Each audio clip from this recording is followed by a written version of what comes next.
देश के दिल मध्य प्रदेश बीजेपी में अब निगम मंडलों की नियुक्ति को लेकर लगातार संवाद जो है वो सीएम मोहन यादव अपने तमाम नेताओं के साथ करते हुए दिखाई दे रहे हैं। पिछले दिनों एक छोटी टोली की बैठक जो है वो भी सीएम हाउस में होती है और नई रणनीति जो है वो बनाते हुए नजर आते हैं। उसके बाद सीएम मोहन यादव जो है दिल्ली दरबार से मुलाकात करते हैं और दिल्ली में तमाम दिग्गज नेताओं से उनकी बातचीत होती है। इसके बाद अब नए कयास जो है वो लगाए जाते हैं, लेकिन जो सबसे बड़ी खबर आ रही है वो ये है कि मोहन कैबिनेट का अगर विस्तार होता है तो कहीं ना कहीं नए चेहरे को तवज्जो दी जा सकती है। ऐसे चेहरे जो लगातार पार्टी को जितवाने में कामयाब हो रहे हैं और कहीं ना कहीं पार्टी के साथ साथ संगठन में समन्वय बनाने की जो कवायद है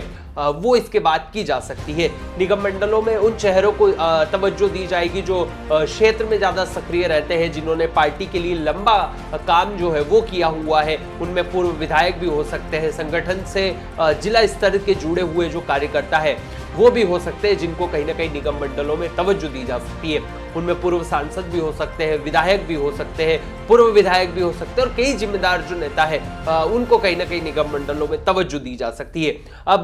क्षेत्रीय जो समीकरण है, जातीय समीकरण है, राजनीतिक समीकरण है,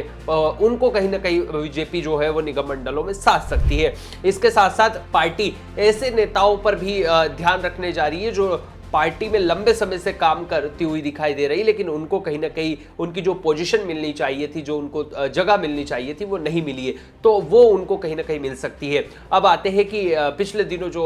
सीएम हाउस में कैबिनेट बैठक होती है एक छोटी टोली की, उसमें क्या कुछ रणनीति बनती है, तो उसमें कहीं ना कहीं निगम मंडल से लेकर पार्टी में और संगठन के साथ साथ जो प्रशासनिक स्तर पर कहीं ना कहीं असमन्वय की स्थिति देखने को मिल रही है, उसको लेकर रणनीति बनती हुई दिखाई देती है। अब आने वाले दिनों में जब मोहन कैबिनेट का विस्तार होगा तो उसमें कहीं ना कहीं दिग्गज नेताओं को जगह मिलने की उम्मीद जताई जा रही है। उसमें भी ये खबरें जो है वो लगातार सामने आ रही है कि भारतीय जनता पार्टी जातीय समीकरण के साथ साथ क्षेत्रीय और राजनीति का संतुलन बिठाकर ही अपने कैबिनेट का विस्तार करने वाली है। तो कहीं ना कहीं ये कहा जा सकता है कि पार्टी एक ग्रास लेवल से लेकर भोपाल में बैठे अपने तमाम कैबिनेट के साथ साथ ये संवाद करती हुई नजर आएगी और जब राजधानी भोपाल से कोई नियम बनने वाला है तो वो कैसे जमीनी स्तर तक पहुंचने और आम नागरिकों को कैसे इसका लाभ पहुंचे, इसको लेकर कहीं ना कहीं रणनीति मोहन यादव बनाते हुए दिखाई दे रहे हैं। और यही वजह है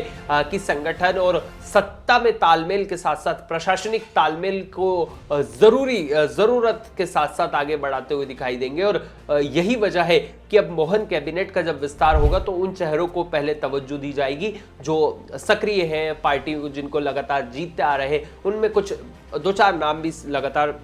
सुर्खियां बटोर रहे हैं। उसमें सबसे पहला नाम रमेश मेंदोला का है, जो मध्य प्रदेश ही नहीं बल्कि देश में बड़ी बम्पर वोटों से लगातार जीतकर एक नया रिकॉर्ड हर बार बना देते हैं। इसके अलावा कई ऐसे नाम की जो फहरिस्त है वो कहीं ना कहीं दिखाई पड़ती है, जो मोहन कैबिनेट के विस्तार को लेकर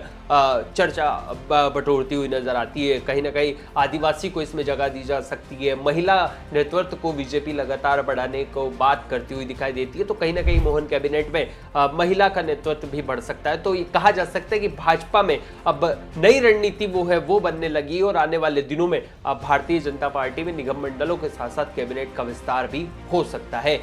लेकिन अब कब तक ये विस्तार होगा और क्या बिहार के बाद ये नया राष्ट्रीय अध्यक्ष जो बीजेपी का बनने वाला है वो इस मामले का जो फाइल है वो देखने वाला है,